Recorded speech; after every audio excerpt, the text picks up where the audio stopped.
Welcome to the Demeere podcast. We talk about martial arts, self-defense, and a whole lot more.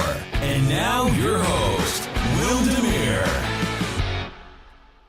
Hi everybody, welcome to the podcast. Now a quick introduction to things. First off, I want to mention that you can find all the links to the products and the other things that we talk about in this episode, me and my guest. You can find those at wimsblog.com/30. So that's the numeral 30, wimsblog.com/30. And you go there and you can find everything that we mentioned because it's going to be quite a lot. That said, moving on to the next part. This is a shout out to my brand new patron of today, Alexander Patterson, who just joined me as a green belt. And I want to say a huge thanks to Alexander because it's thanks to his support and that of all my other patrons that I can actually do this podcast. So again, a huge thanks to Alexander, and anybody else of you listening, if you want to join the fun and support the podcast and my blog and everything else, well, go over to patreon.com/WimDemeere, and then you can find everything we've got going there. There's quite a bunch. There's a lot. So I appreciate all the support that you guys can give because, like I said, that's what makes it all possible. So that said, let's get started with the episode. Hello, everybody, and welcome to the podcast. Now, today we have a very special guest. I have Dr. Alexis Artwohl with me. Hello, Alexis. How are you doing? I'm doing great. Excellent. Now, as we were just talking right before we started recording, that you've been on my list for potential guests for a while now, so I'm very, very happy to have you here on the show, and a special shout out to Lauren Christensen for helping us make this happen. Could you give a little bit of an introduction of your background and your specialty for the few people who've been living under a rock and don't know who you are? Thank you, Wim. I am a semi-retired clinical and police psychologist. I did my clinical practice up in the Pacific Northwest in the Portland, Oregon area. And I started working with combat soldiers during my internship at the San Francisco VA Medical Center many years ago. And that experience led me to get hooked up with officers who were involved in officer-involved shootings. And here in the States, when an officer is involved in a shooting, it's become standard practice that they are encouraged and sometimes mandated to attend at least one traumatic incident debriefing session with a mental health professional to make sure that they are educated about possible trauma reactions and how to take care of themselves and their family. So I did a lot of those, a lot of traumatic incident debriefings with police officers, with a few public safety responders in other areas. I've done traumatic incident debriefings with citizens who've been involved in a wide variety of traumatic incidents. Back in the mid-90s, Lauren Christensen and I co-authored a book called Deadly Force Encounters, written specifically about officer-involved shootings.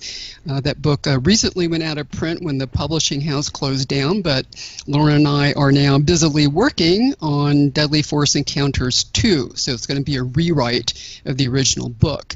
And this book will, again, focus on officer-involved shootings, but we are expanding it to be more timely and relevant to the concealed carry community as well.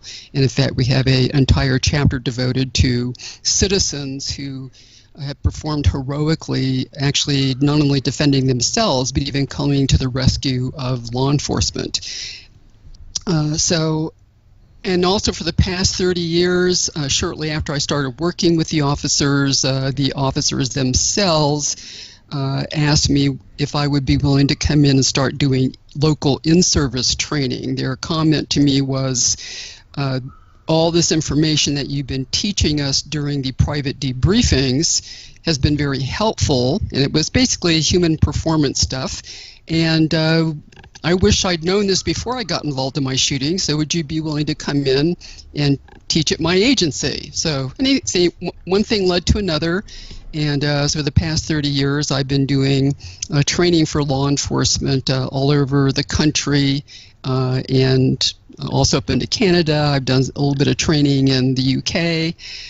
So It's been a wonderful journey, and it's been a true honor to work with law enforcement and other people who have been there and put their lives on the line to help others. I can imagine that it's quite a journey, and just for the listeners who are not into law enforcement, the book that you wrote together with Lauren, Deadly Force Encounters, is perhaps one of the most important works that have been done on that. And if I'm not mistaken, it was mandatory reading for many police schools and so on, if I'm not mistaken. So I'm very happy to hear that you're both writing the follow-up to that one. Is that something you can talk a little bit about, or is that too soon to give more details? Well, sure, we can. I'm happy to talk about it. What questions do you have about it?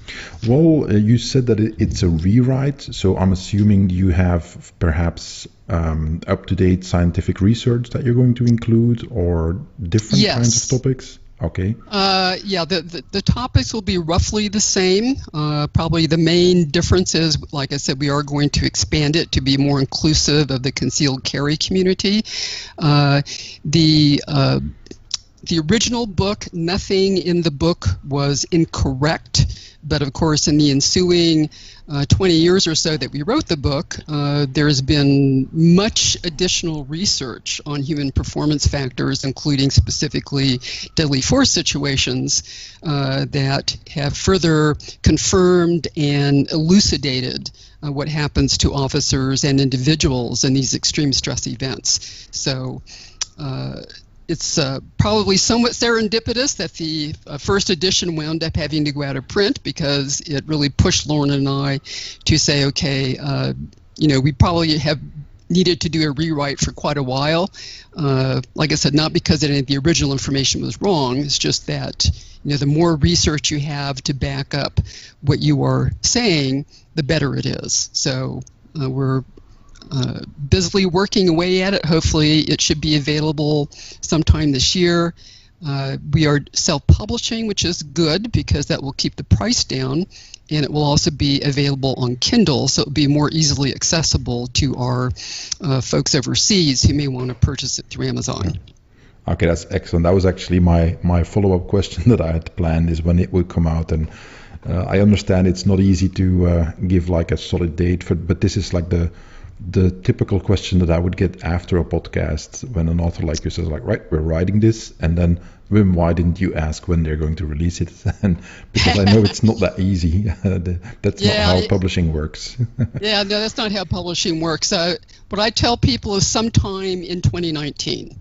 Okay, excellent. And I will for sure let my listeners know when this one is out, because I'm eagerly awaiting to get my hands on it as well. I'm very much looking forward to it.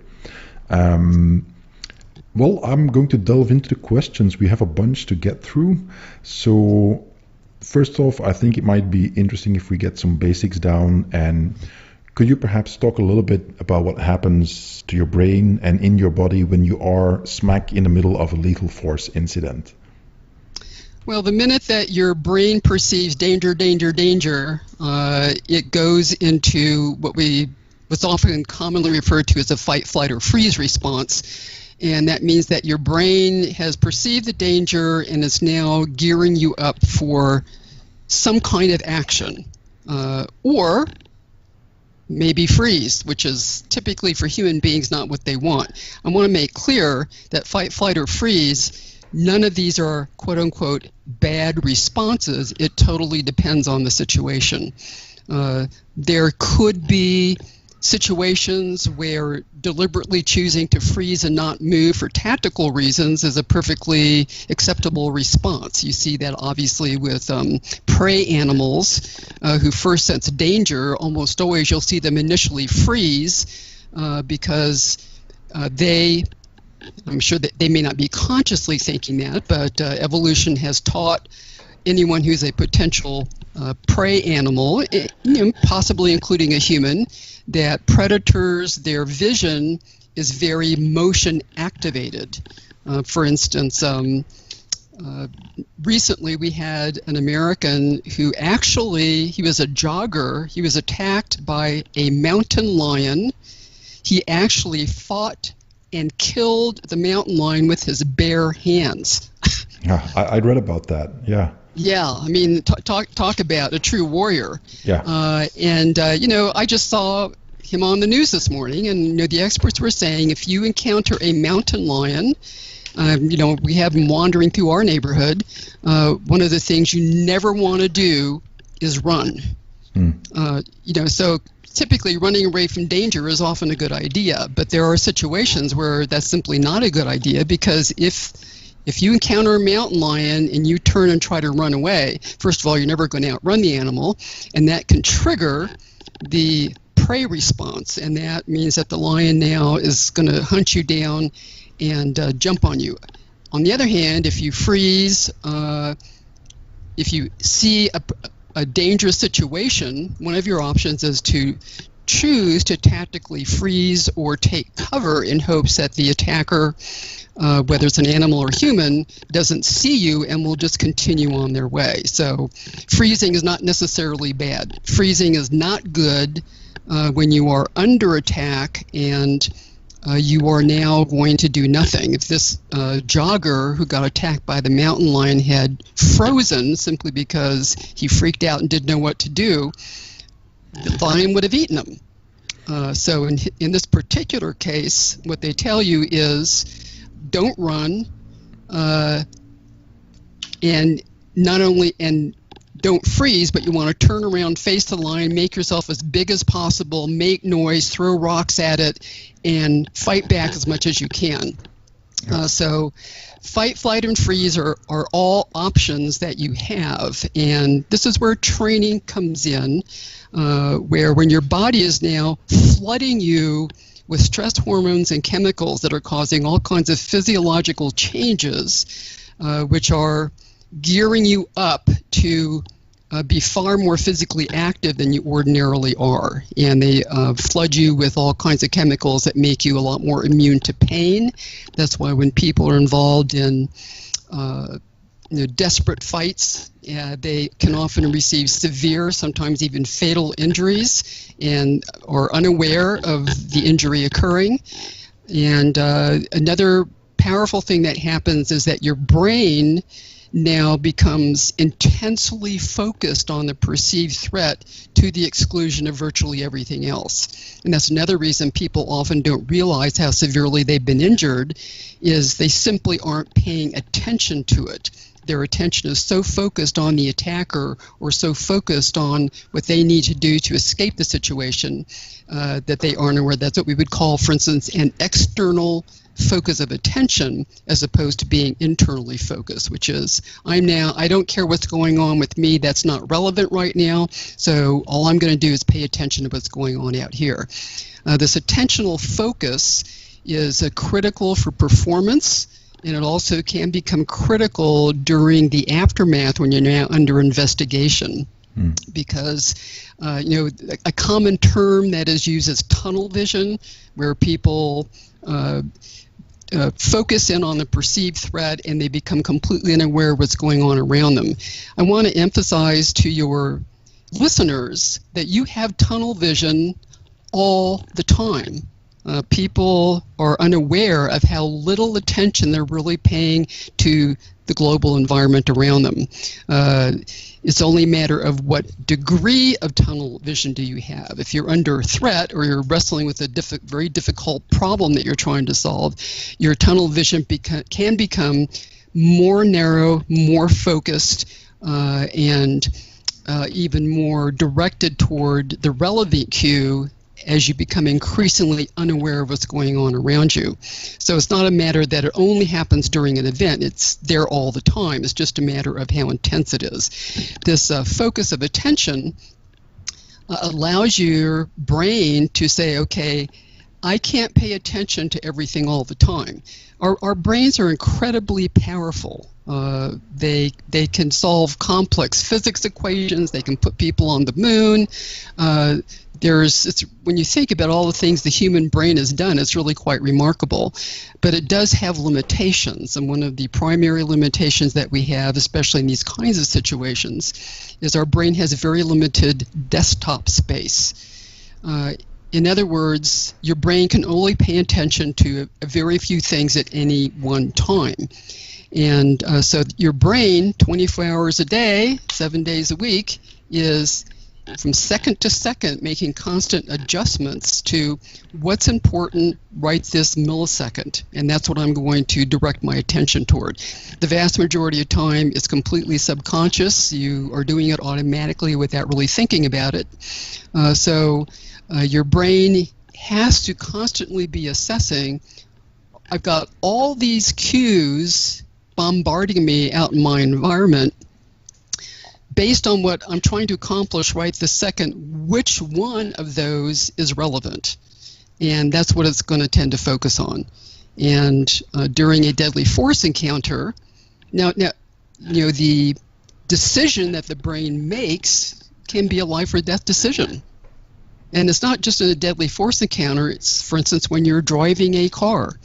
A lot of people think, I can talk on the cell phone and drive it safely at the same time. No, you cannot. And it's not just that your brain, it's just not just that a lot of people say, okay, I can understand you shouldn't text while you're driving because obviously you're taking your eyes off the road. I mean, that's a no-brainer, even though people do it all the time. But let's say that you live in a place where it's still legal, which it shouldn't be, to talk on the phone and drive hands-free. In fact, a lot of cars are set up with all kinds of equipment that allow you to do that. Well, research by Dr. Stray at the University of Utah shows that even if you're driving your car, talking on the cell phone hands-free, and you have your eyes looking out the windshield, you still will start to develop inattentional blindness to cues in the driving environment, and this inattentional blindness can cause you to potentially get into an accident that you could have avoided had you not been forcing your brain to divide its attention between a visual task of driving a car and the auditory task of trying to process information during a cell phone call. And he has research that shows that this does in fact cause driving impairment. There was fascinating research done by researchers in a laboratory. They brought people in and gave them a visual task to perform versus an auditory task to perform. And they hooked them up to a functional MRI scanner to measure which parts of the brain were the most active during these different kinds of tasks. And what they discovered was, for instance, if you gave them a visual task to solve, as you might expect, the visual part of their brain, the visual cortex, lit up and became a lot more active. But what they also found is that the auditory cortex, the parts of your brain that process sound, actually became less active. And what their brains were doing is saying, okay, you've got this visual task to perform, you can't pay attention to everything all the time, and you can't pay attention to every sensory modality all the time either. So the brain is saying, I'm constantly forced to make a choice. So you have now directed your attention toward this visual task, so that's where I'm going to allocate my processing units. You might think of it like a computer that has a limited desktop space. Yeah. And if you're telling your brain, I have to perform this visual task, that's what it's going to tend to focus on.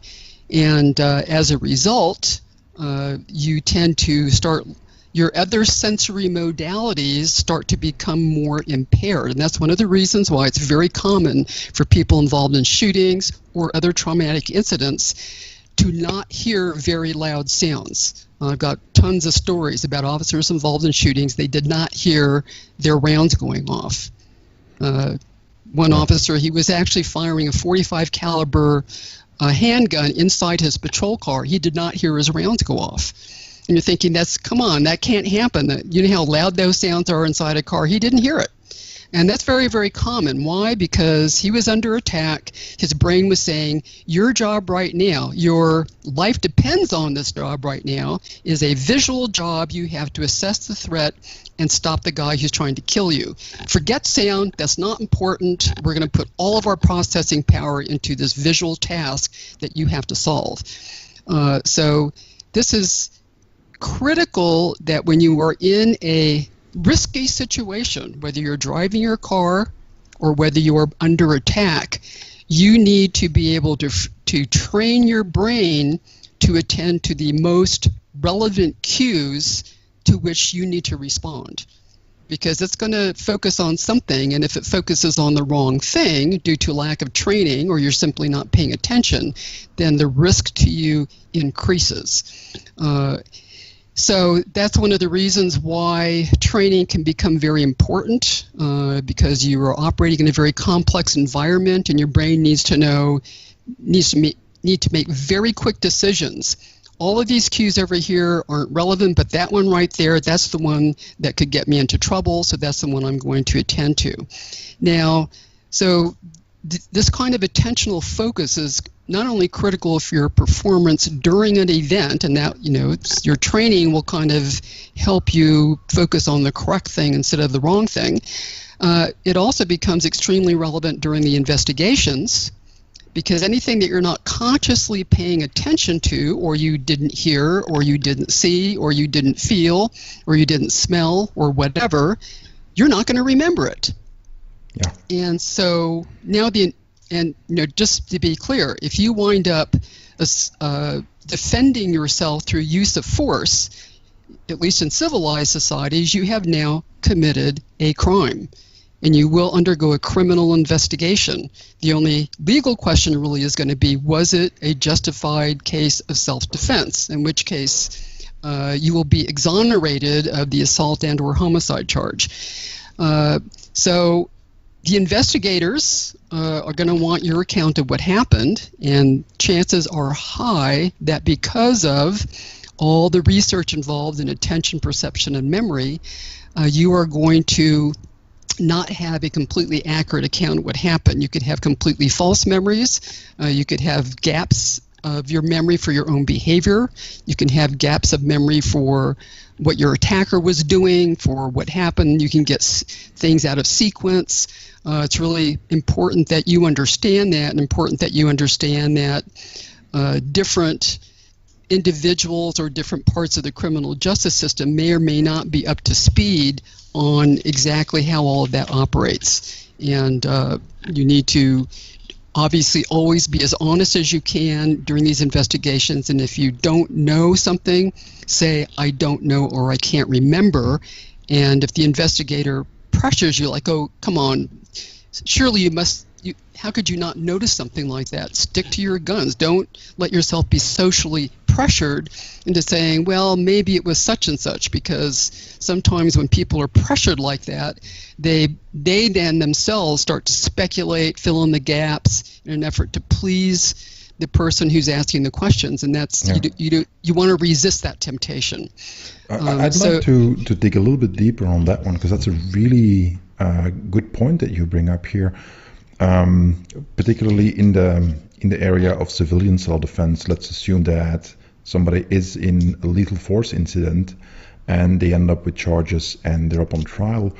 In your experience, and given that you do a lot of work in this area, do you see that in the legal system this is improving, that this information is spreading more? Or is it still that, like, prosecutors are trying to use, let's say, dirty tricks to trick people into admitting that, you don't remember, so you lied? Or are they actually more consciously understanding, like, right, it is entirely normal that somebody doesn't really remember, or that they didn't hear because of auditory exclusion, that the police officer or somebody else said something? Do you see progress on that front, or not at all? Oh, I think there's definitely some progress. The willingness of the court system to allow and take into account human performance factors varies a lot from place to place and jurisdiction to jurisdiction. Maybe, this district attorney over here, that's what we call him here in the States, the local prosecutor, the one who's in charge now might be very on board with all of that and very encouraging of considering these human performance issues. Maybe the next person that comes in isn't. They just think it's a bunch of BS, and that can't possibly be true. I know that, for instance, here in the United States, Bill Lewinsky with the Force Science Institute, one of the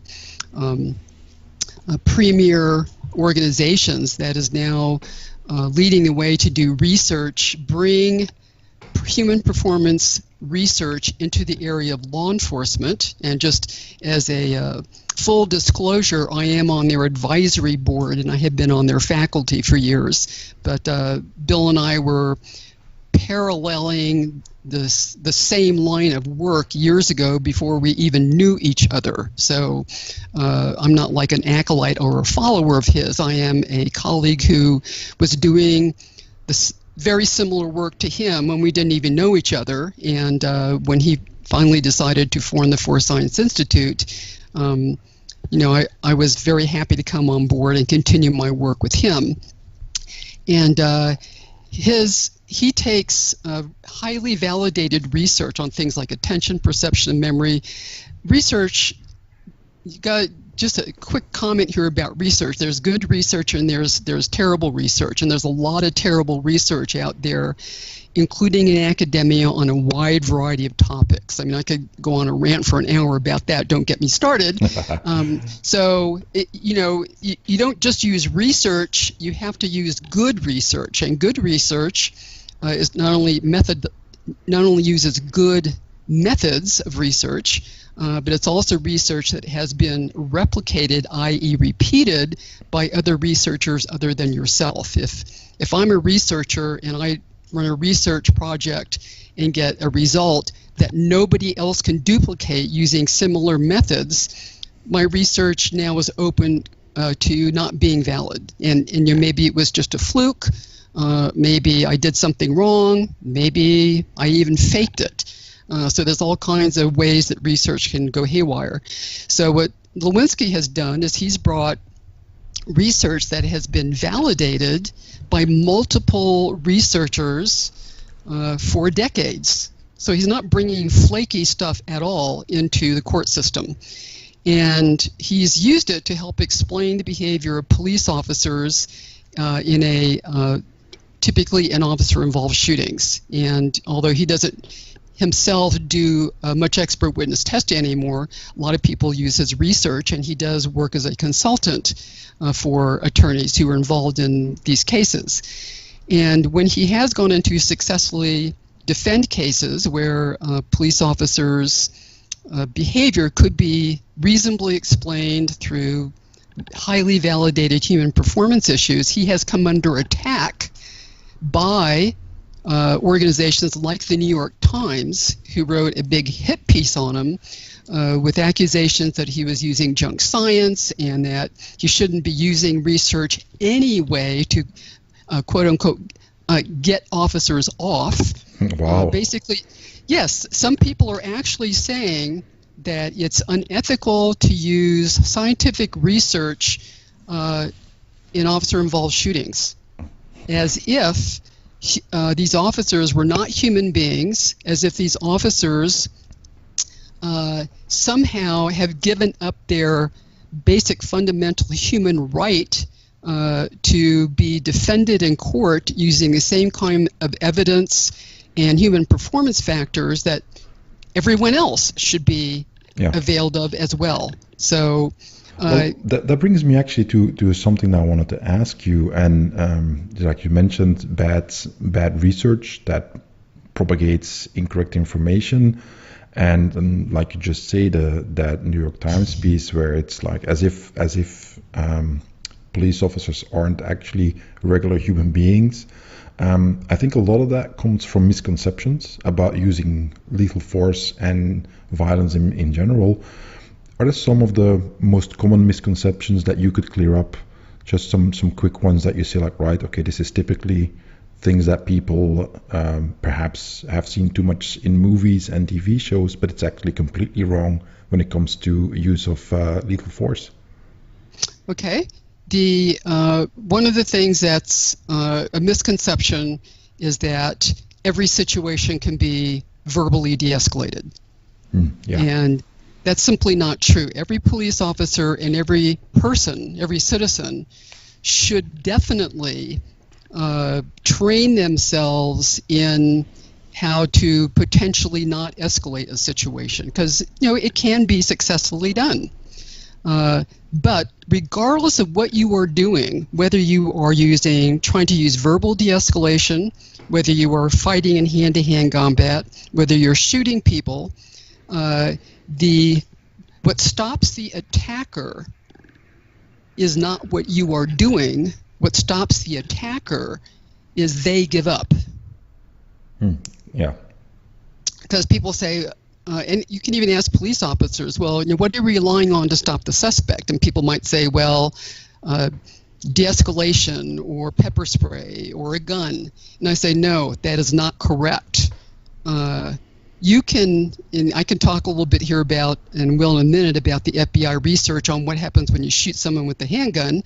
What the FBI research clearly shows is that you can kill somebody.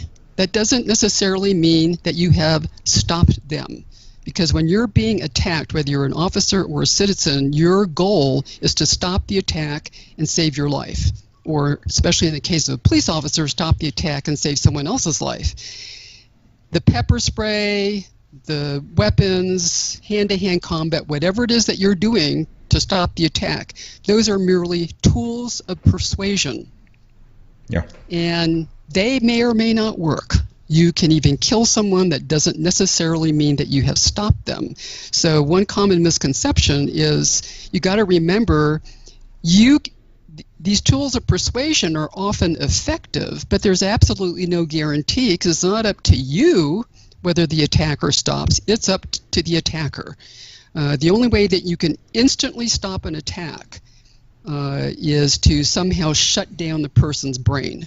However you manage to do that. And with a handgun, the only way that you can be guaranteed to do that is you have to place a bullet through the lower brain stem or through the spinal cord so high up that it instantly dissevers the electrical connections to the arms and legs. If you don't hit those little targets, and I'm quoting the FBI research here, it's virtually impossible to predict how a human being will react to being shot. Yeah, that's a great point. And we've seen, I'm sure you've seen that too, video after video of those kinds of incidents. There was one in New York a few years ago where I think a guy tried to rush two police officers, I think, with a knife, and they ended up putting up, I think, about 20 plus bullets in him, and he didn't die. Right. He's not dead. And then you see other cases where somebody just gets hit once, an artery is hit, and he bleeds out, and it's done. So it's wildly unpredictable, which also means that obviously an officer can't take any risks, because yes, one bullet might be enough, 20 might not be enough. Who knows? 100 might be enough, might not be enough. Yeah. So that's why police officers are trained not to kill people. They are trained to stop the threat. So they are trained to keep applying force, whatever it is that they're doing, until the suspect has completely stopped their behavior. And the FBI research shows you can kill someone. That doesn't mean that you have stopped them. They showed that even if you completely destroyed the person's heart, let's say that you shot them at point blank range in the test with a shotgun and completely shattered the heart. There's no hope of recovery. They're dead. The heart is no longer pumping blood. They still have enough blood left in the brain for full and complete voluntary behavior for up to 15 seconds. Yeah. And you would think that this would be, people would understand this, because my martial arts training is mainly in Chinese martial arts, and one of the things I learned when it came to saber techniques was in one of the techniques you stab somebody through the lower abdomen, and it specifically stated that you need to retract your weapon in a very specific way because it stops him from closing the distance. Sure, he'll die, but he might still take you with him. Oh, yeah. So, and that is the exact same thing. Like you said, you put 15 bullets in him, doesn't mean, he's dead. He's going to be dead soon, but he's not out of the fight just yet. Oh, no, he can still be extremely lethal. And the FBI research did 2 wound ballistic workshops. The first was in 1987, and the second was in 1993. So this research has been around for a long time, and the reason they did this research in 1987 was in 1986, there was one of the most famous law enforcement shootouts in American history, where 8 FBI agents chased down and cornered 2 predatory psychopaths who'd been on a violent crime spree throughout South Florida. There was a huge shootout. It's called the FBI Miami Shootout, if any of your readers are interested in looking it up. That was with the guys who had the body armor? Is that the one? Well, the suspects at the time, they were not wearing body armor. You're thinking of the North Hollywood bank shootout. Right. They were heavily armored up. That was, I believe, in the 90s. Right. But this earlier one, these 2 psychopaths, they were not wearing body armor. They were not under the influence of drugs and alcohol at the time of the shooting. And there was a wild shootout, and one of the bad guys who was fatally wounded went on, after he had been fatally wounded, to shoot 4 more FBI agents, 2 of whom died. So there was a dead man walking, shooting and killing police officers. So that was a real wake-up call to the law enforcement community to say, holy cow, what's wrong with the stopping power of our handguns? So the FBI sponsored 2 wound ballistic workshops where they brought in multidisciplinary panel of experts to answer the question, what happens when you shoot someone with a handgun bullet? And they looked at all different kinds of handguns, all different kinds of ammunition, and they said that the factors that determine whether a suspect will be stopped by a bullet is primarily based on the psychological and mental factors of the suspect. In other words, you have to count on them to cooperate with the fact that they are so intimidated and freaked out that you have shot them or stabbed them or whatever it is that you're doing to them, that they give up. And if they don't give up, they decide that they aren't going to go along with your program, you can kill them. That doesn't necessarily mean you have stopped them. Another thing they found, this is a huge misconception, and I hear it all the time, is people go in to buy a handgun, and a firearm expert tells them, oh, well, what you need one of these big 45 caliber handguns, because those 45 caliber bullets, they have that knockdown power that you'll be wanting. So they sell people these 45 caliber handguns, which of course, the bullets are a lot bigger, but they also have a lot more recoil. They're harder to handle, especially for smaller shooters. And the FBI research clearly shows the caliber is irrelevant. People get hung up on, this 45 caliber bullet has all this stopping and knockdown power. Well, I can tell you that there are numerous events that has shown that is simply not true. There was an officer a few years ago in Illinois, his story is in our book, in which he was attacked and shot. He himself was not shot, but he had this, I won't go into all the details, but there was this, he had this huge gunfight with a suspect, and the officer had a 45 caliber Glock 21. He had 3 magazines. He also had a backup 9mm pistol. And the suspect attacked him. There was an exchange of gunfire in which the guy was, the offender was attacking him by shooting him in his patrol car. Fortunately, during this entire gunfight, no bullets ever hit the officer. And this officer, who's a master firearms instructor, emptied his first magazine of 45 caliber ammo. It had 0 impact on the offender, who ran back to his car, retrieved another loaded handgun. Meanwhile, the officer chased him, loading up his second of third magazines of 45 caliber ammo. And there was another exchange of gunfire. The officer also emptied his second magazine. It had 0 impact on the guy's behavior, and the officer was really getting worried and was also confused. He thought, they were as close to 3 feet with each other at different points, so it's not like a long distance gunfight, and he just couldn't understand why he wasn't hitting the guy. And he wound up taking cover, and they were looking at each other from underneath a patrol car, and the officer took cover and said, I've got to get in a more stable shooting position and see if I can try to shoot this guy in the head, because nothing is happening. Well, what the officer didn't know is that the suspect, who was still hunting him down with zero change in his aggressive behavior. The officer had in fact hit him 14 times with .45 caliber ammunition, including in the heart, both lungs, liver, kidney, and diaphragm. Wow. But it had no impact on the guy's behavior. And this gunfight went on for a full minute. Yeah, that's if you say that to the average person, they don't believe you. They don't believe you. Yeah. So with the FBI research, and the FBI research completely predicted this event because they said shot placement is critical. The caliber is not important. What's important is where does the bullet hit.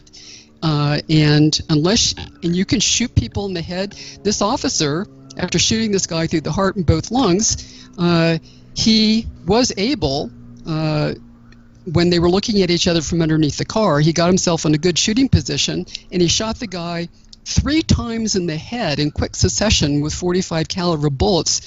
That didn't kill him either.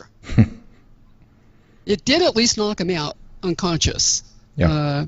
And then the officer and the suspect were transported to the ER. The officer was never hit. He had minor wounds from flying glass and stuff like that. But even those 3 shots to the head didn't kill the guy. He eventually did die just because of blood loss and so many wounds. But I can tell you lots of stories of people who've been shot in the head, and it didn't even knock them out. Yeah. Yeah, I completely agree with you that just this misconception of like, right, when you shoot somebody, this is what happens, or you shoot them in the head, for sure, this will happen. It's just chaos and unpredictability.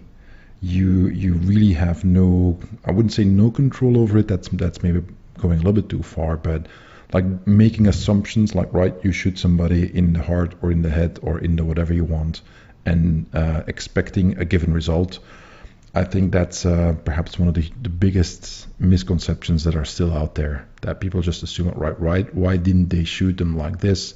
Or why did the police officer not the classic, why didn't he shoot the knife out of the guy's hand? Right.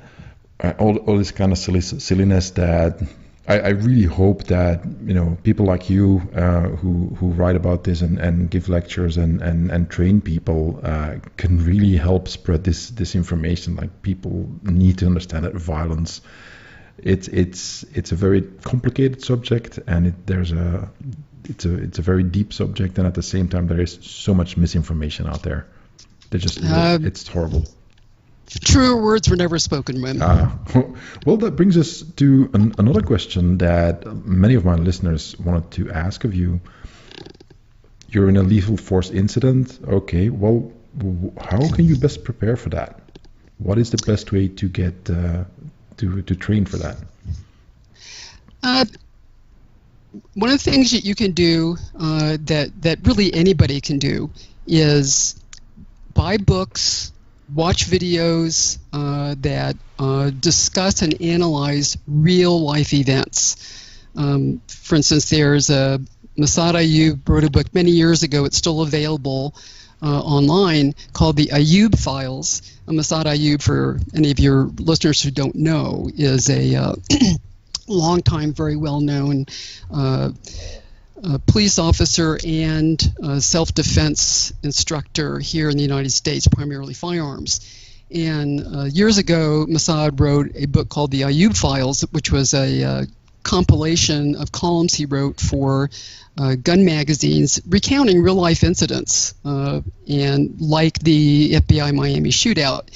And as you read these stories, they will really help educate you about all the misconceptions that there are, and they will, every time that you read an event, it's storing information into your head, and you never know when that information might come to the forefront and help you down the road. For instance, Sergeant Grammons, when he was trying to kill that guy unsuccessfully with his .45 caliber handgun, when he was looking at the guy from underneath the car, it popped into his head that during the North Hollywood bank shootout, which we referenced earlier, the police were having a great deal of difficulty stopping the offenders, because the police were severely outgunned, and because the offenders were all armored up with body armor. And one of the things that a creative LAPD officer came up with was he tried to shoot one of the offenders from underneath a vehicle by skipping around and ricocheting it off the pavement, and it actually did work. It actually did help injure and slow down the suspect. So when Sergeant Grammons was had taken cover behind a tree and he was proned out, and he couldn't figure out why was this guy not stopping, he thought about that. It popped into his head. He remembered that in his study of that account, he remembered that. So he did actually try that. It didn't work because the angle was wrong. But that's an example of how you never know. And Sergeant Grammons himself says that's one of his ways that he prepares for his own job, is that he does a lot of study and reading about real life events. So that can really help educate you about how foolish TV and movies often are in depicting these events, how unrealistic it is, all the crazy things that can happen out there. Maybe somebody tried successfully might actually pop into your head during one of these events. So that's a low risk thing that you can try, as there can be a lot of mental rehearsal. Whatever training you're getting or whatever stories you read about, you can mentally rehearse imagining yourself in that event. You can mentally rehearse going through the motions. Mental rehearsal is something that can be done anytime, anywhere, in order to review what you know or simply to help you focus on the task at hand.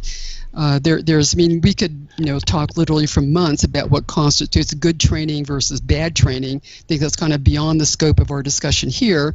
But let's assume that you've gotten training. I would encourage your readers to get training from multiple people, and to not assume that each instructor has the answer. If you show up and the instructor says, I have the answers, forget everybody else, you just listen to me and you're going to be fine. I would always address that with a bit of skepticism, because nobody has the answer. Every time we go to get some kind of self-defense training, each person might have their own angle that may or may not work for us.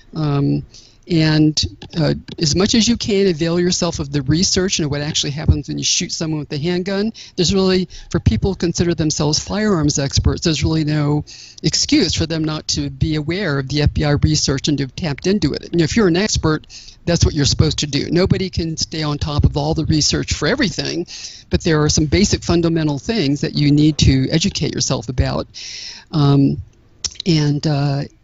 Every citizen can train themselves to at least be situationally aware. Situational awareness is probably your single biggest self-defense tool that you have, especially for citizens, although we can potentially be more of a target to predatory criminals who are looking for an easy prey. We also have no particular obligation to intervene in things that are happening. If you're in a parking lot and you see somebody beating somebody else up, you don't have to intervene. I would hope it as a responsible citizen you will call the police. But when the police show up, they have no choice. They've got to go deal with that violent event and potentially put themselves in harm's way. But everybody can be situationally aware. For instance, let's say I've learned as a small elderly female that parking lots are prime hunting grounds for predators. I've had several close calls. They've all happened in parking lots because there was some kind of a predator lurking in the parking lot, surveying the hood, looking for someone to victimize. And so I've learned that as I'm pulling into a parking lot, I start focusing and I turn off the radio if I'm listening to music. I now mentally rehearse. I'm into the parking lot. I mentally rehearse finding a reasonably safe parking location. So I'm going to want to avoid locations that might make me less visible to others. If it's at night, for instance, I'm going to try to park under a light if possible, near the front door if possible, those sorts of issues. And I'm going to mentally rehearse that before I turn off the engine and unlock the doors, I'm going to carefully do a surveillance of the parking lot. I'm going to do it as I'm driving in. If I stop, I'm going to do a 360, make sure there's no one lurking around. I'm going to put my, I carry my purse, which often contains a concealed handgun, cross-body on myself. I do that before I get out of the car. Yeah. And if I have any packages, I'm not going to open the door and then lean into the car and start fumbling around. I'm going to have everything with me. I'm going to open the door. I'm going to close the door and lock it without fumbling around and doing other things that are going to distract my attention. I'm then going to lock the door, and I'm going to continue to have my head on a swivel the whole time. And the same thing when I come out, I'm going to do the same thing. Okay, I'm coming out of the grocery store. Now I'm going to focus my mind. I'm going to mentally rehearse and focus my mind. I'm going to walk to the car. As I'm loading my groceries, I'm going to keep my head on a swivel, looking for people that don't belong there. If I see anyone beginning to approach, I have a whole behavioral routine carefully planned on my part to indicate that I'm not a victim, but it's also calm and respectful, because you don't want to piss people off. That's bad too. Yeah. That's a very bad self-defense strategy. I'm going to be calm, respectful, but also demonstrate that I'm aware of what's going on, and I'm not going to be your victim. And then I'm going to mentally rehearse that once I've secured my packages, I'm going to, again, constantly with my head on a swivel, I'm going to open the door, get in the car, and before I take my purse off or do anything else, I'm going to immediately turn on the engine and lock the door. Only then am I going to focus on, okay, I'm now going to take my purse off, put it on the driver's passenger seat, and then I'm going to start to drive home. So see, this is, I mean, I talked a lot about it, but these are very simple procedures that we can do to prepare ourselves. You don't have to even own a handgun. You don't have to get any kind of martial arts training. There's just tons of things we can do in our daily life. Yeah. Another thing, that a misconception about preparation and self-defense training is that, you know, if you don't have time to, you know, go take a 3-day gun class, you know, why bother? Okay, so it turns out that one of the best ways to learn a skill is not to do what's called blocked or masked practice. So let's say I want to learn how to use a handgun. So obviously that's a very dangerous tool. So I'm going to go, obviously, unless I'm an idiot, before I even think about using a handgun, I'm going to go take a class where I learn basic safety, basic gun handling skills, and all those kinds of issues that will allow me to use it safely as a tool. And so I know how to operate it, how to clean it, how to clear jams, and all the vital safety stuff. Now, a lot of us do that, and then we might go down to the range 2 or 3 times a year and crank off some rounds, which is better than nothing. However, that kind of what we call blocked practice, where you practice only occasionally for extended periods of time, whether it's training or practicing on your own, is not as effective as what's called distributed practice, which is where you're practicing a little bit every single day. So one of the things I did that dramatically improved my gun handling skills, because I do a lot of business travel, you know, everyone's busy, and I don't get down to the range as often as I would like, is I went out and I got a laser pistol. So every night while I'm watching TV, I pick up the laser pistol and I shoot 200 rounds with the laser pistol. 50 two-handed dominant, 50 a weak hand shooting with 2 hands, left dominant hand 1 hand and weak hand 1 hand, 50 rounds of each. Of course, it's a laser pistol, so it's completely safe. Yeah. And I really focus on what does the grip feel like, really focusing on that smooth, uniform trigger pull. I really focus on the laser dot, keeping it very, very steady on whatever the target is. You can practice a target acquisition. It takes 5 minutes a night. Yeah, no, I agree. It's nothing, you know, so that's a lot of what people can do. If you're learning a new martial arts move, sure, you can go down and do hours of practice with women. That's going to be awesome, all that coaching. But you can also when you're at home, after Wim has taught you a new move, is every day do that for 1 minute. That's all that you need to do, 1 minute a day, and at the end of the month, you've now practiced that move for 30 minutes. That is actually exactly what I tell my students. Is like they learn something new, right? Especially beginning students. Like when you get home until next class, like practice a little bit. If it's only 2-3 minutes, doesn't matter, but just practice this a little bit, and you'll see next class already you'll be a lot better. So that's correct. I completely agree with you with that. I think it's our Western mindset which we have, because in Asia it's often very differently seen. But we have these ideas that, well, if I don't practice for an hour and a half or 2 hours, I didn't really do any work because I'm not tired. So it must not be good.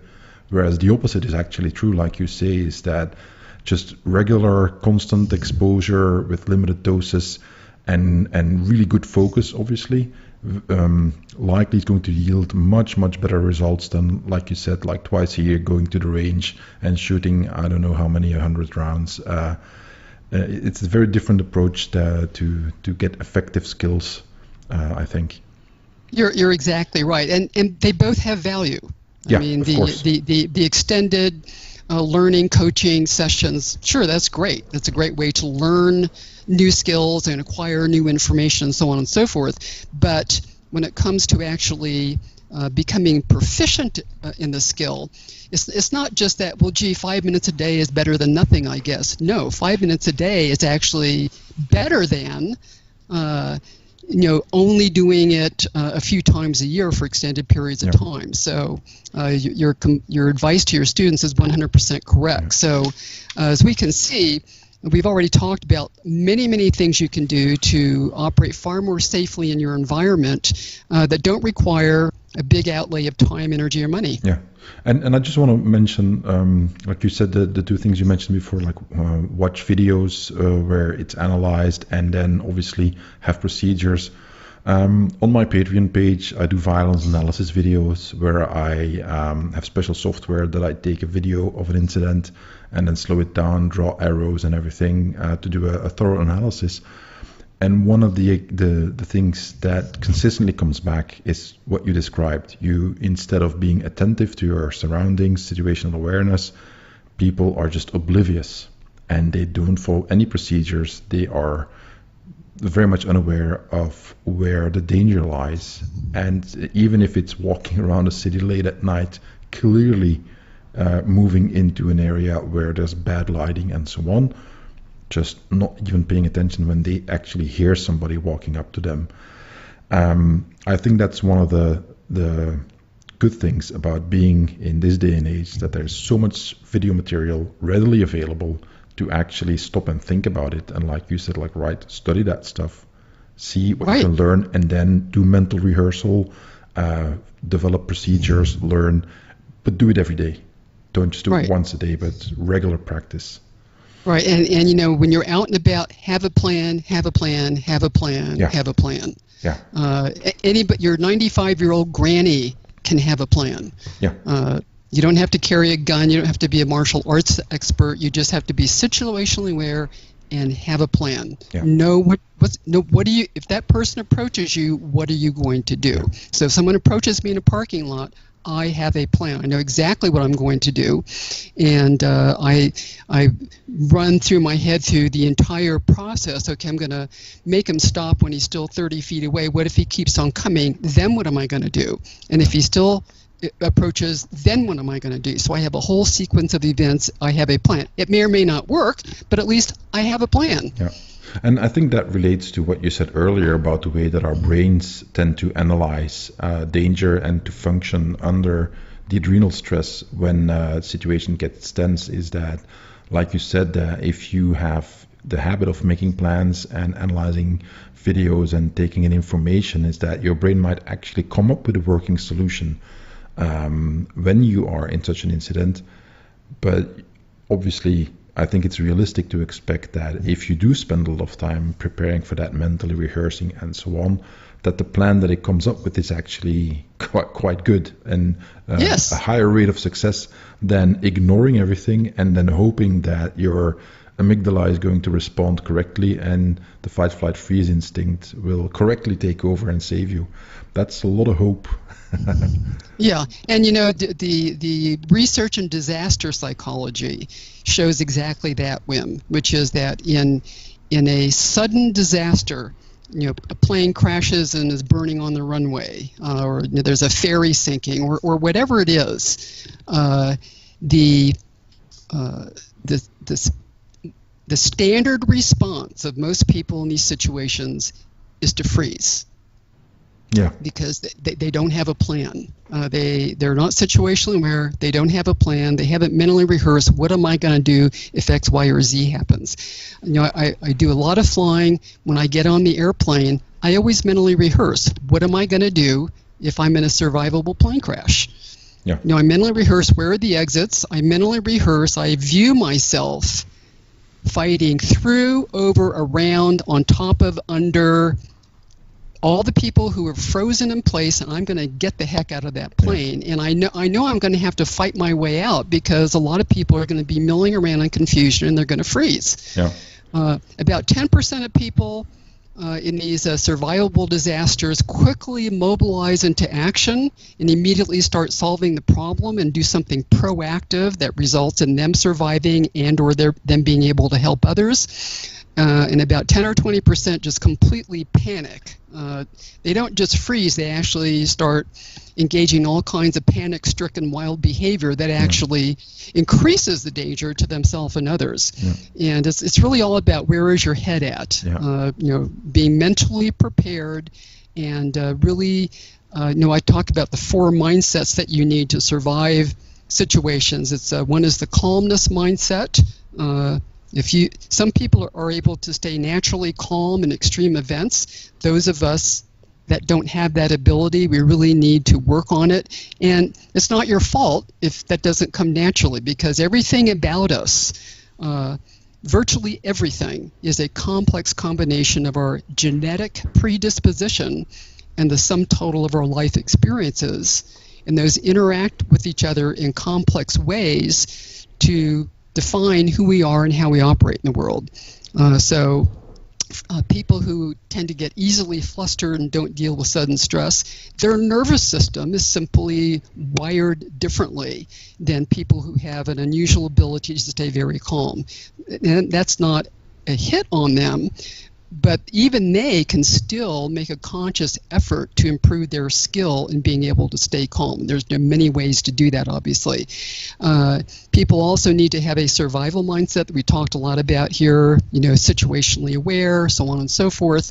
The determination that, the research shows that you can kill me. That doesn't mean that you have stopped me, and I'm going to keep fighting until I pass out. The respect mindset, especially when you're dealing with attackers, for police and citizens both. Always staying in the position of, whatever this person is doing, I'm going to always treat them with unconditional respect. I might have to hit them, I might have to stab them, I might have to kill them, but I'm not going to act like an asshole. And of course, if every citizen on Earth could master the calmness, survival, and respect mindset, we wouldn't need police officers. That's true. And you and I wouldn't be talking about personal self-defense. Unfortunately, that's not the case. So we want to make sure that we're part of the solution and not part of the problem. And then an optional mindset for attack situations is the warrior mindset. Now, everybody on Earth, anybody can develop the calmness, survival, and respect mindset.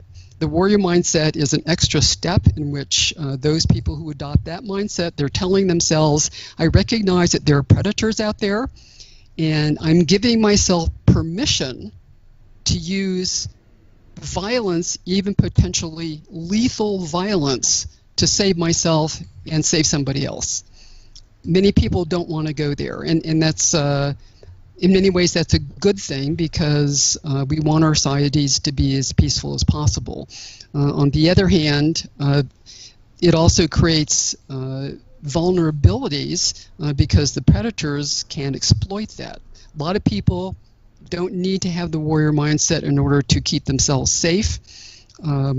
And that's one of the reasons that we have sort of delegated that responsibility to our law enforcement, which is we're saying, you know what, I'm not comfortable with all that violent stuff, and I don't want to hurt people, and God forbid, I certainly don't want to kill somebody.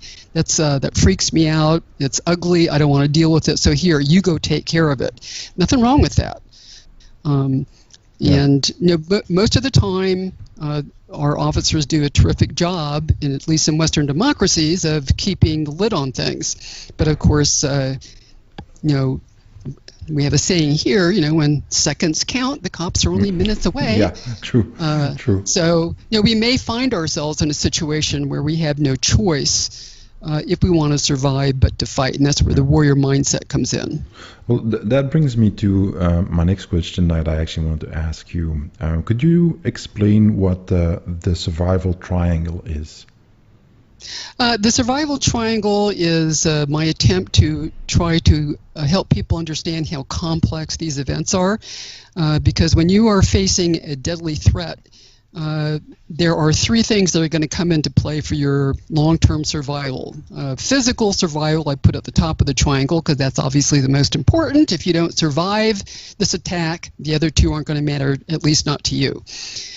So obviously, a lot goes into preparing yourself to physically survive whatever it is that you're going to be facing. In the case of deadly force encounter, you are now, after you physically survived, you now have to be very concerned about your legal survival and your emotional survival, because you might physically survive it but go down in flames from the other two. So you need to be very aware of how human performance will impact your ability to provide answers, interviews, testimony, whatever, if you wind up getting involved in a situation.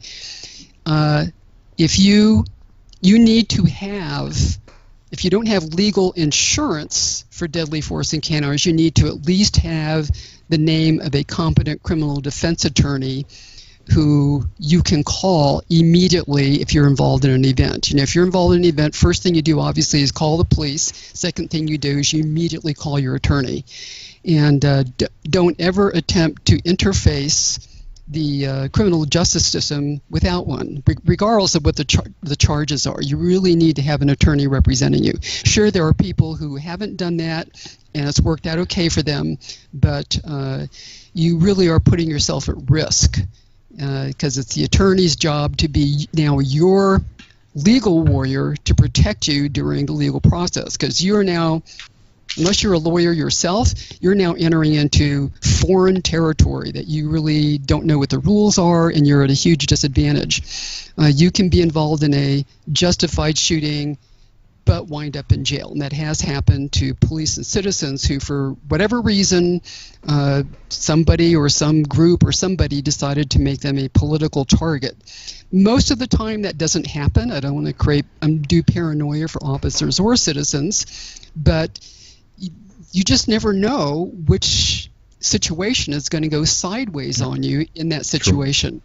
True. And then, of course, there's the emotional survival. The emotional aftermath of a deadly force encounter is going to be extremely stressful, whether you're a cop or a citizen. I would strongly encourage people to, at the very least, get a, and this is also where your attorney can be very helpful, because in the aftermath of one of these events, especially if you're a citizen and you have the right to remain silent, it depends on what your local laws are, the one person you can absolutely safely talk to, depending on your local laws, is certainly true here in the States, is your attorney. Here in the States, attorneys have legal privilege. So you can tell them anything you want, and the courts cannot force the attorney to spill the beans about what you told them. That's probably the only person who's at 100% guaranteed is probably not going to accidentally or inadvertently say something that may or may not harm your legal survival. And so the attorney is not only your legal representative, they are also in many ways your emotional first aid responder. Because chances are you're going to be pretty wound up and you're going to want to talk about it, and that's the person you can safely dump all your feelings. It's very common, for instance, for people to second guess themselves in the wake of one of these events. And you certainly don't want to be doing that in any fashion where it's going to be on tape and someone can say, oh, well, look at, they were doubting themselves, they must have done something wrong. No, it's not necessarily true at all. The vast majority of second guessing that people do is irrational. It had nothing to do with the objective facts of the case, and they're obsessing over things that they could not have predicted or controlled. It's just the brain's way of desperately trying to make sense out of some crazy thing that just happened. And you have to work your way through it and come to the conclusion, well, I'm not a bad person, I didn't do anything wrong, it may not have turned out perfectly, but at least I did the best I could. That brings me to my next question. So, as you mentioned, the emotional backlash of the event. So, could you give, for the listeners, a quick and dirty definition of post-traumatic stress disorder and what some of the common misconceptions are? Post-traumatic stress disorder is a combination of symptoms that you see in about 10 to 15% of the population who have been subjected to a life-threatening incident, or perhaps witnessed it up close happening to somebody else. And it typically involves some variation on re-experiencing the event, where you dream about it and you think about it all the time. Maybe you have flashbacks. You also will tend to be in a constant state of physiological hyperarousal, meaning that you're jumpy, you're easily startled, you can't relax. And also there's often some emotional withdrawal symptoms that goes on, where people start to withdraw from contact with others. They start to withdraw from contact with the general world. Maybe they start hiding out more, avoiding things. And it's a whole grab bag of symptoms that we call avoidance of any reminders of the trauma. Now, in the immediate aftermath, these symptoms are pretty common. I mean, virtually everybody will obsess about the event during the immediate aftermath. And in the immediate aftermath, some of these things are completely understandable and may potentially even be helpful. In research done with officers at the LA County Sheriff's Office, the three things that they reported were the most helpful to them in the immediate aftermath of the event was talking to colleagues, talking to friends and family, and reviewing the event over and over in their mind, because that obsessing about it helps you in the initial phase get over it and make sense out of it. And what your brain is doing is it's desperately trying to analyze the situation and extract what are my lessons from my future survival. Something very significant happened here. I need to figure out what it was. I need to figure out what can I do to protect myself if something like this ever happens to me again. What's my takeaway lesson here?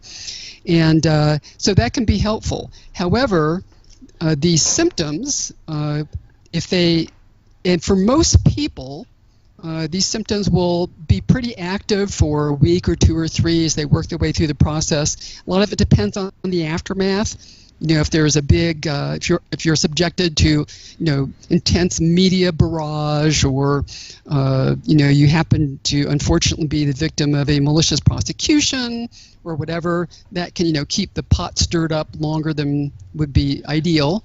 But most people, one of the common misperceptions about PTSD, if you're involved in one of these things, you're going to get PTSD. The answer is no. You're going to certainly experience what we call an acute stress reaction for the first few weeks. That should gradually diminish over time. You will never be the same. It will change your life permanently in some big or small way, but that doesn't necessarily mean it's going to be entirely negative.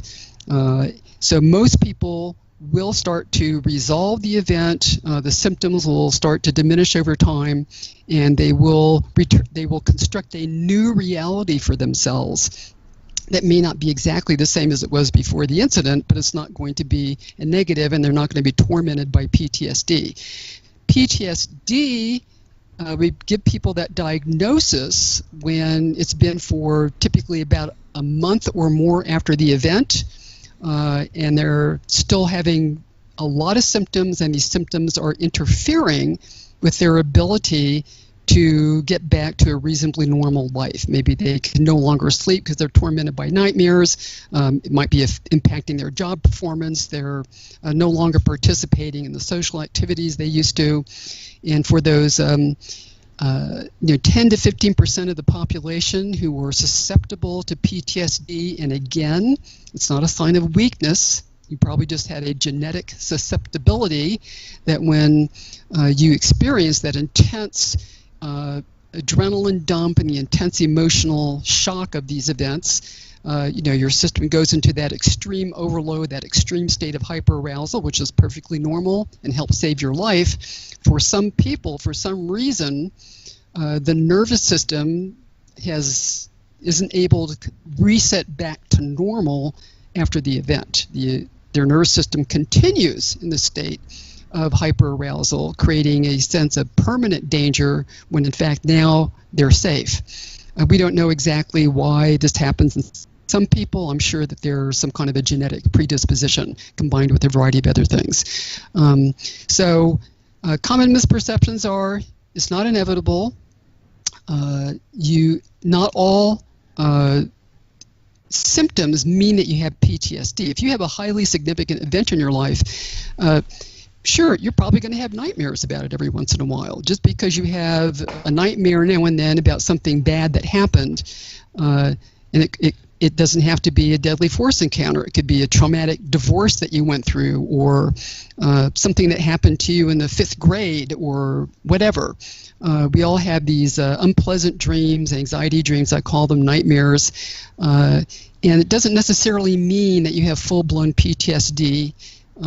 It just means that your brain is still trying to work some of it through. So it's really not a matter of do you have it or don't have it at all. It's really more of a matter of, how severe is it, how frequently does it happen, and is it interfering with your life in significant ways? That's actually the answer to one of the Patreon questions that I had from James, because he wanted to know, when should you get help, and what are the signs that you can spot that you actually are messed up from PTSD. And so as you just said, if it keeps on going after a month, then that's a quite good benchmark for yourself, like, right, maybe you need to get some help. Exactly. Or if it's less than a month, but the symptoms are so severe that, you're not able to function. If you haven't calmed down within a week or two and are at least be able to start to get back in the groove, but if you can't even work or just take care of your daily life, for whatever reason, that's when you need to go get help. And that brings me to my next question is, as you said, not everybody gets it, so there must be something that helps those other about 90% of people that don't end up with PTSD. There must be something there that's preventing that. So could you talk a little bit about resilience, how it relates to PTSD, and what can we do to increase it? Well, resilience is a fascinating topic. I think we probably it hasn't gotten the attention and the research that it deserves. As is typical of the human race, we tend to focus on things that tend to be negative and dramatic, and be less focused on things and people that are working perfectly fine and don't need any attention and aren't dramatic or creating problems. And I'm not sure that the behavioral science research really has a firm grasp on exactly what causes some people to be so much more resilient than others. I really believe that it's partly genetic. One of the things I'd encourage your readers to do is to look up a gentleman. His name was Tibor Rubin, Tibor, and his last name is Rubin, Rubin. And if you put him in your search engine, go read his remarkable story. This guy was a Holocaust survivor. After the Holocaust, when he was rescued by the American GIs, he was so impressed by them that he wanted to become an American. So he immigrated to the U.S., where he had difficulty. He wanted to become a GI himself. He wanted to become a soldier. So he had some issues with that. He finally was able to get into the military. He went to Korea, where he then fought in the Korean War. Yeah. And during the Korean War, he performed amazing acts of unbelievable heroism. He was, I think, on at least 4 occasions, some of his colleagues and stuff recommended him for the Medal of Honor. And he was never nominated because of anti-Semitism, prejudice in the Army. Now, you would think that all of this might have made him bitter at some point and far less resilient. Oh, no. When he was captured and became a POW, I mean, first he was in a concentration camp in Europe. Now he's in a concentration camp in Korea. As a POW, they discovered that he was originally from Hungary, and the North Korean says, oh, well, if you want, you're not one of these bad Americans. What we're going to do, we will release you, but you have to go back to Hungary. He refused. He said, oh, no, I'm going to stay here, and I'm going to take care of my fellow prisoners, Wow. including the ones that were anti-Semitic. So he stayed there and worked. He said, I knew how to survive in a death camp, and I'm going to survive, and I'm going to help my fellow soldiers survive. Yeah. And he came back to the United States, wound up, having a successful life. I mean, now, what would allow someone like him to be so resilient? I don't know that we really have the answer for that. And we all know people who really have gone through virtually nothing horrible in their life, but they wind up falling apart and having all kinds of problems. Maybe they wind up even committing suicide because someone broke up with them. I mean, stuff like that, which, sure, those are very unhappy and unpleasant things to go through. But what would cause someone to snap from the vicissitudes of daily life versus people like Mr. Rubin, who experienced things that most of us can't even begin to imagine, yet he took a licking and kept on ticking. Yeah. Now, so obviously we have limited control of our ability to inherit these kinds of things. So I think he was probably just a genetically highly resilient individual. Yeah. What can we do to increase our ability? There's really no secret to it. It really has to do with making good decisions in our lives, taking care of ourselves physically, mentally, emotionally. Basic things like getting enough sleep. If you sleep deprived, that greatly inhibits your resiliency. There's more and more research showing how important sleep is. A lot of people just kind of blow that off. They take it for granted, and they go around sleep deprived all the time, not realizing how much is seriously compromising their physical resiliency as well as their emotional resiliency. Exercise is the fountain of youth and can go a long way toward increasing your resiliency. Obviously, your physical resiliency is the thing that it allows you to age gracefully. It boosts your immune system, as does sleep. Sleep boosts your immune system as well. So basically, it's just about taking very good care of yourself, and when you a healthy mind in a healthy body. Healthy mind, healthy body, make good decisions in your life. When you do something dumb, admit to yourself that was dumb. I'll never do that again. Or you're in an abusive relationship. Maybe you ought to think about getting out of it, because that's certainly not going to increase your resiliency. People do all kinds of things that other people looking at them saying, you really shouldn't be doing that. That's really not good for you, whether it's smoking or drinking or getting into stupid situations with nasty people, whatever. So it really is all about managing our life and noticing what's causing us to go down the tubes in controlling those things so that we aren't being constantly drained by toxic influences in our life. Yeah.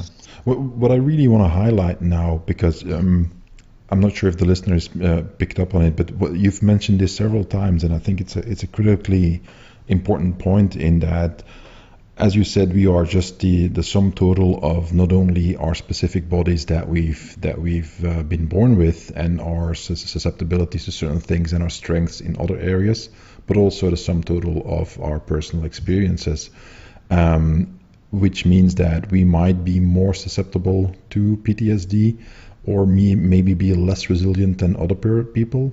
But then there's a huge part of the work that you put in and the decisions that you make to actually try to become more resilient and prepare and so on, that then, as a matter of fact, might actually make you more likely to survive than somebody who, perhaps physically speaking, has a body that is primed to be more resilient, but they do not do the work. They have a negative mindset. They stay perhaps a little bit more stuck in negative thoughts and so on, and who then end up being less able to get themselves out of those difficult situations.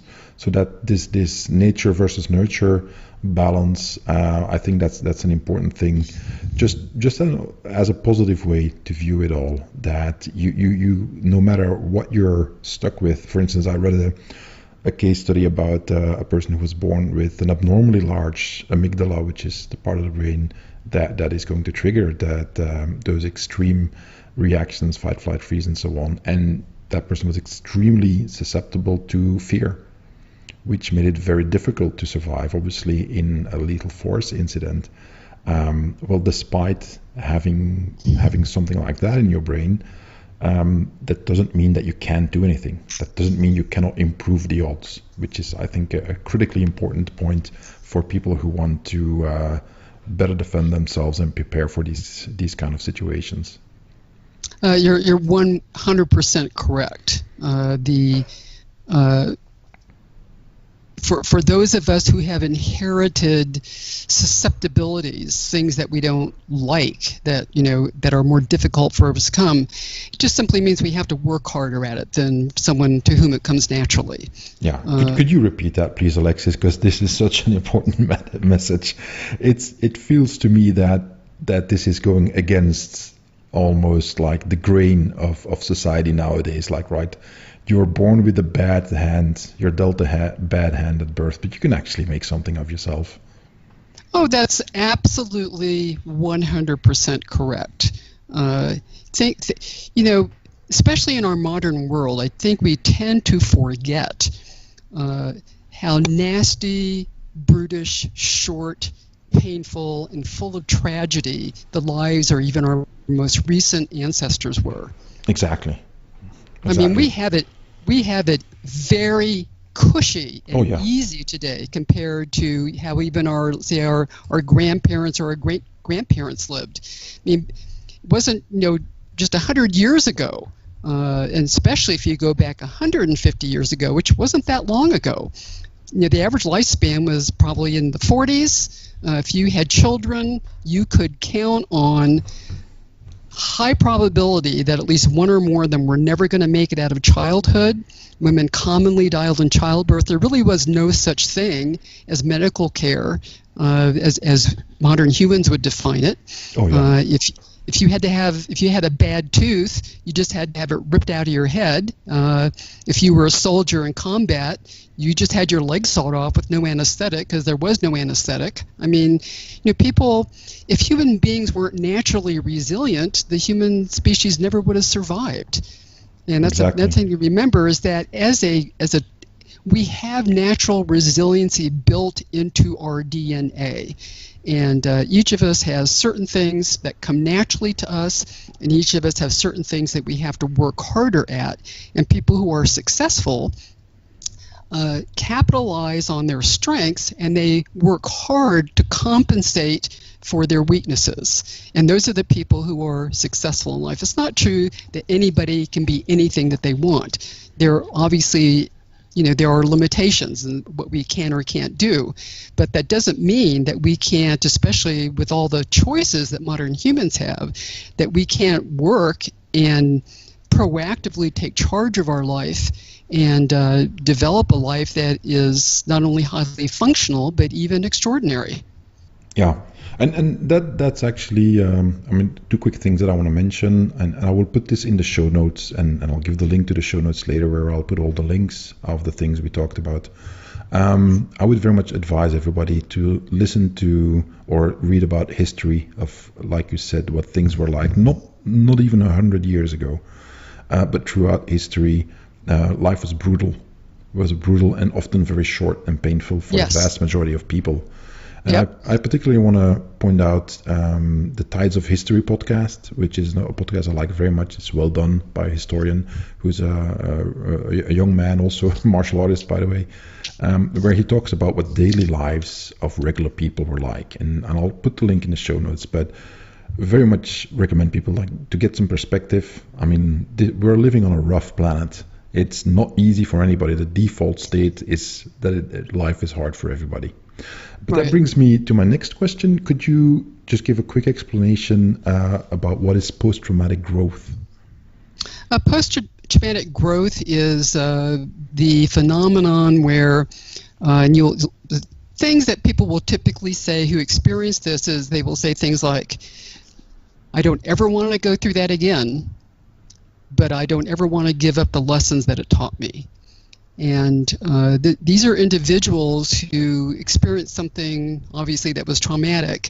And down the road, usually it takes a while, after they've digested it and processed it, sometimes these events open new doors for them. They might come in contact with people or get some attention, or go off on a quest of self-improvement that they never would have thought about had they not experienced this.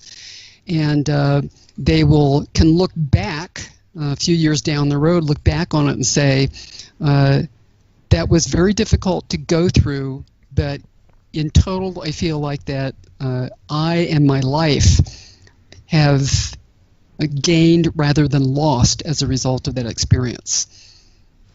Yeah, okay. Before we get to the questions of my patrons, there's one more question that I'd like to ask. Now, given all the previous that you've explained, would you say this is the same for police officers as it is for civilians, or are there differences that, in particular, the civilians should understand? Well, I think that the human performance issues are basically the same. And I think police officers, and this is really going to vary a lot from location to location, I think police officers certainly have a higher potential to become political targets and become dehumanized by media, politicians, activist groups, et cetera, who refuse to consider that there was a human being behind the badge who was doing the best they could. Even if they made a mistake, they were doing the best they could, and they will, I think, in these cases, use law enforcement to further a political agenda, or that they just have completely unrealistic expectations, like these people are RoboCops that somehow should never make a tactical error or whatever. Now, the same thing can happen to civilians. There are civilians who are targeted by these same unethical groups or individuals. Probably some recent examples here in the United States, for instance, are the Judge Kavanaugh hearings and the Covington Catholic School debacle, where people who had done absolutely nothing wrong were singled out and made to appear to be evil and terrible people, just because people wanted to make a news story out of it or push some kind of a political agenda. So sure, it can happen to anybody, but I think especially in use of force situations, officers are going to be held to a somewhat higher standard, and I think they're somewhat more likely to be political targets. And some of the legal procedures are different as well. Okay. Well, we're closing in on the 90-minute mark, so I'd like to get to the Patreon questions. I have a few for you. The one from James is already answered before when you should get help for PTSD.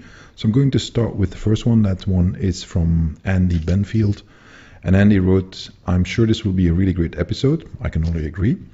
It could be interesting to hear about what are the most common mistakes or unhelpful or unexpected responses that people have when encountering lethal force. And then his second question is also, how can you get as close as possible to simulating such a situation to help train for it? So would you say, common mistakes that people have when they are in a lethal force incident? I think, that's hard to answer because it's such a broad question. Indeed. Or maybe give a few examples that pop to mind. It doesn't necessarily have to be a full list, but something that Andy can use. Well, I think one of the going sequentially, one of the first mistakes that people can make is not being situationally aware. And the best kind of lethal force encounter to get into is none. I mean, the first thing you want to do is avoid trouble whenever possible. I remember one time I was working with a group of veterans, and these guys, they were pretty dysfunctional individuals. A lot of them, had some drinking problems and so on and so forth. And one of their common complaints was they would go into some dive bar at 2 o'clock in the morning and get picked on and then get in bar fights. And they were constantly complaining about that. And I kind of brought up the whole issue of, well, if you don't want to get into bar fights and get beat up, maybe you shouldn't be going into dive bars at 2 o'clock in the morning where a bunch of mean drunks are hanging out. Maybe that might help you not get beat up. Or from people who were oblivious in the parking lot, putting their groceries in the car, not paying attention, and then they wind up getting into a scuffle. Or all these road rage incidents, which are absolutely ridiculous, where, people get mad and then they decide, oh, I'm not going to stand for that. No, you just keep on driving. You don't go looking for trouble. So I think, there are things that people can do to manage their environment better so they never get involved in one of these in the first place. Because, if you analyze a lot of these events, if you're honest in the assessment and backtrack it, people had options where they didn't have to get involved or they were being careless. And then another issue that can get you into big trouble is what are you going to do when the first responders show up? It's absolutely critical to mentally rehearse and get training on, okay, you've just shot somebody or stabbed them or whatever you had to do to defend yourself. What are you going to do now? Well, first thing obviously is you call the first responders, then you call your attorney, and then you start mentally rehearsing, what am I going to do when the police show up? And when the police show up, you got to remember they don't know who you are. Sure, you can relay to dispatch and give them some idea, but sometimes during the dispatch call, things are garbled, they're confused.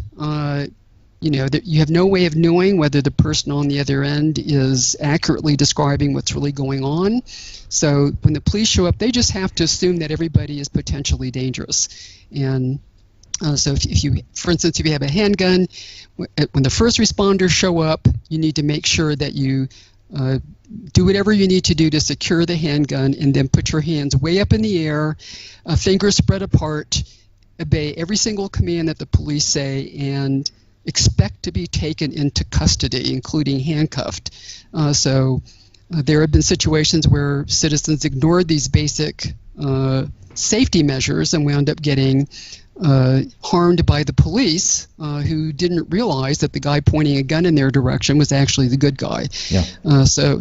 And then in terms of and then another mistake is in the aftermath is running at the mouth and talking to the detectives and other people who show up at the scene. Detectives are going to show up. They're going to want to know what happened. We talk about a brief public safety statement. First responders will want to secure the scene. Who's the bad guy? Who's the good guy? Where's the weapon? Is anybody injured? Et cetera, et cetera.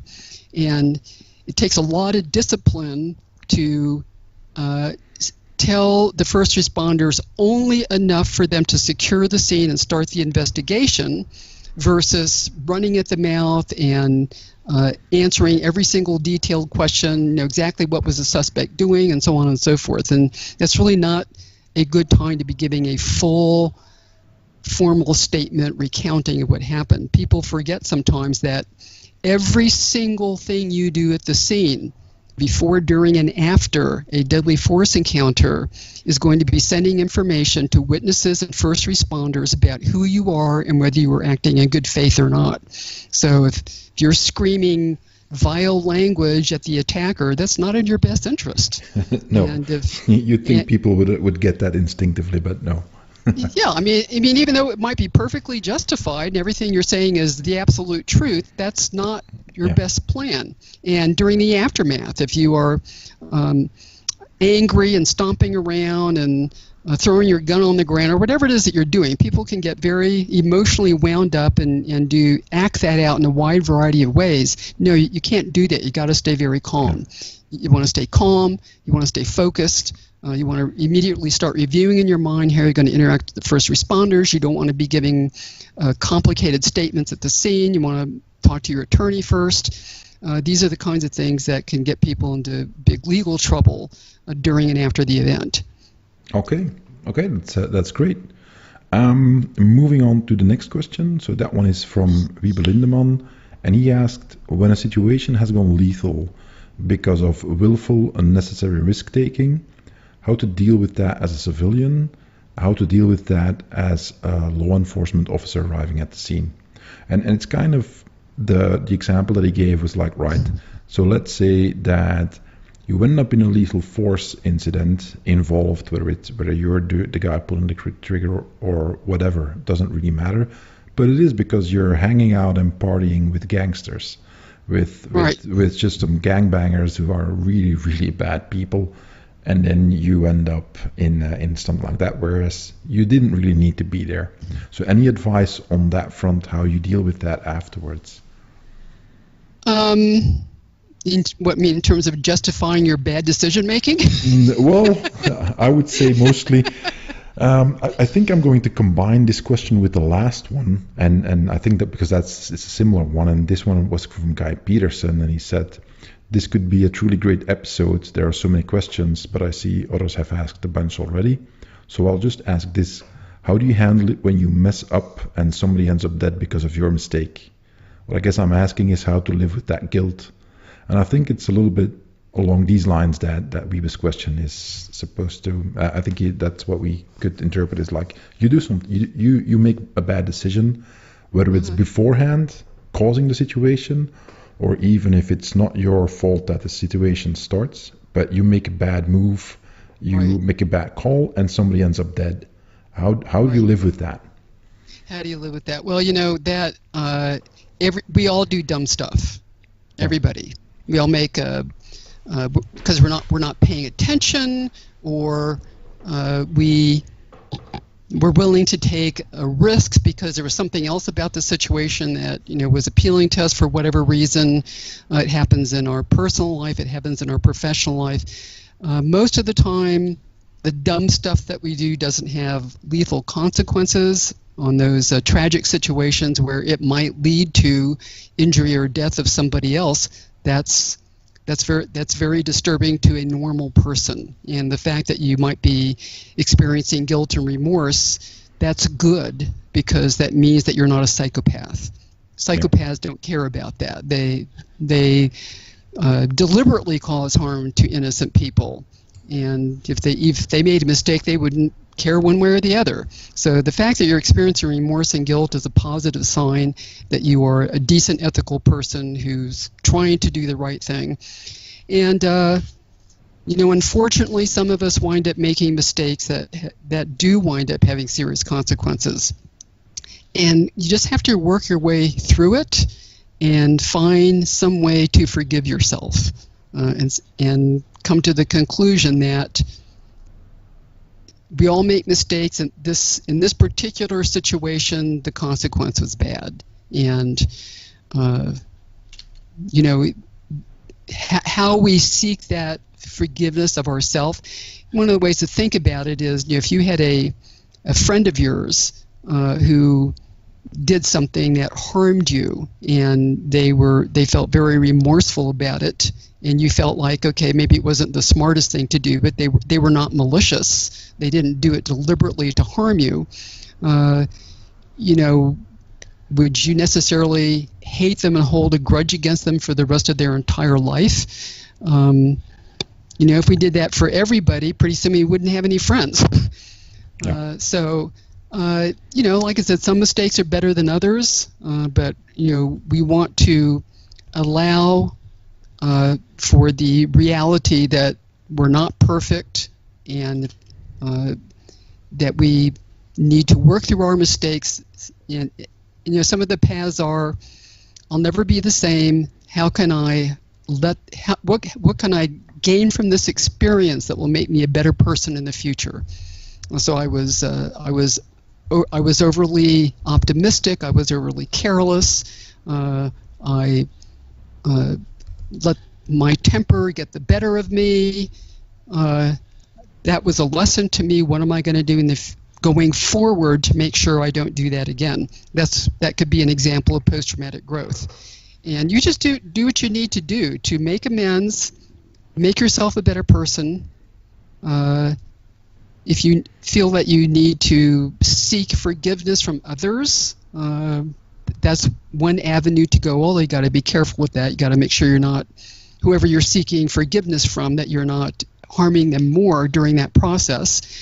And if necessary, if you're a religious person, you can talk to your pastor, your priest, whoever your religious advisor is. You can get psychotherapy, and you just gotta move on with your life and say, do I deserve to have my life ruined forever because of this mistake that I made?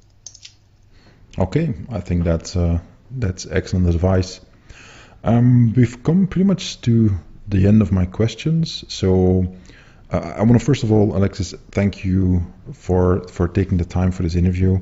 I think the listeners will definitely get a lot of great information out of it, and hopefully that they never have to use everything that you've shared here when it comes to coping with the aftermath, but for sure apply all the training and prevention that they can do.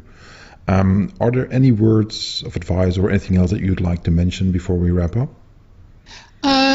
No, just I think probably the most important thing is to take personal safety every day.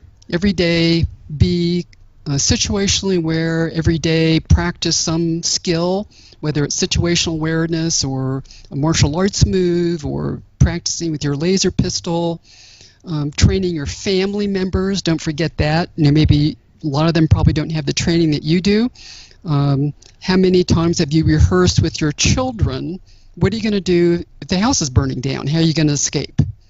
Have a family fire drill once a month, for instance, on if the fire starts in the kitchen, this is what could happen. If the fire starts over here, this is what could happen. How are you going to escape? How are we going to where is the fire extinguisher? Do you know how to use it? So it's, don't think of personal safety as I'm just going to go take this class from Wim. Think of personal safety as your entire life, everything around you, and that every day there are small or big ways that you can build that into your daily life.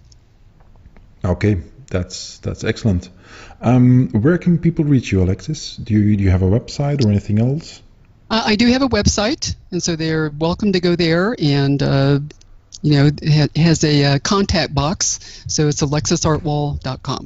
Okay, well, I will add this to the show notes as well, so people, I will give you the link in a bit, and then you can find Alexis's site and head on over, take a look, and contact her, obviously, if there's anything else.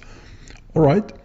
Well, again, I want to give you a huge thanks. This is a really amazing interview, and you've shared a truckload of information that I think is, and I always think that the kind of information that you give it should be taught in schools. It should be yes. Like high school material, like, okay, before you go out into this world, here's what you need to know.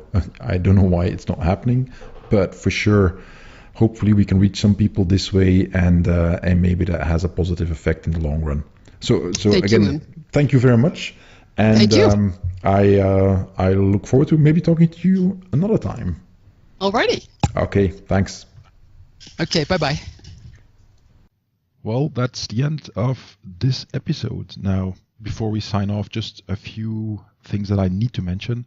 First of all, a huge thanks to obviously Alexis for taking so much time out of her schedule to go into that level of detail on this topic, and also sharing her expertise with me and you listening to this, obviously. Very much appreciative of that. And next, I also have to mention again, thank you, Lauren Christensen, for helping me get in touch with Alexis and helping make this possible. So thanks, Lauren, for that. And then finally, a quick thing. After we finished recording, Alexis and I talked a little bit more, and she mentioned that she wasn't quite happy with the way that she covered that question of guilt, and that she would like to talk some more about that and maybe give more of a detailed and nuanced explanation. So given as we're already very, very long in this episode, I proposed the following, and she very graciously agreed to that. Once the book has come out, so once the book she's co-writing again with Lauren comes out, then she will come back on the show, obviously, talk about the book, and you guys can ask her questions again about that, obviously, as well. And then we'll go a little bit deeper into that topic of guilt and living with it. So I think that's an incredibly generous offer of Alexis, and obviously I will very gladly take her up on that. I think you all listening to this too will appreciate that. So we have something to look forward to. So I hope that the book gets finished as quickly as possible.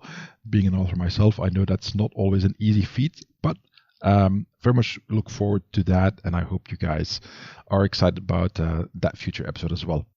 So once again, don't forget that you can find all the links to everything we mentioned at wimsblog.com/30. So number 30. And then finally, as always, if you want to support the show, anything you can do can help. There's different ways of doing it. You can go to patreon.com/Wim Demeere, my name, and support me there, and then help me make more episodes and get more guests to interview and so on. But you can also just share, like, subscribe, leave a review, leave a 5-star review wherever you listen to the episode.